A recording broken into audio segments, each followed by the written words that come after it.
Paps, meron akong isi-share sa inyo kapag nandito kayo sa may Uptown. Sa may Uptown Mall sa BGC. Kasi baka mamaya mapunta lang sa wala yung mga kinikita niyo. Pakita ko sa inyo.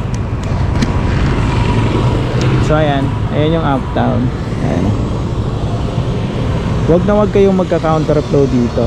Halimbawa, magda-drop off kayo dito sa Tower 3, hindi kayo sa may Tower 1. Hindi kayo sa may Tower 1. Wag kayong magda-drop off ng nang nakaganon yung motor ninyo, nakaganon. Kasi consider as counterflow yan. Ang dami ko nang natikitan dito. Kapag galing kayo rito, wag nyong ibalagbag kagad yung motor niyo diyan.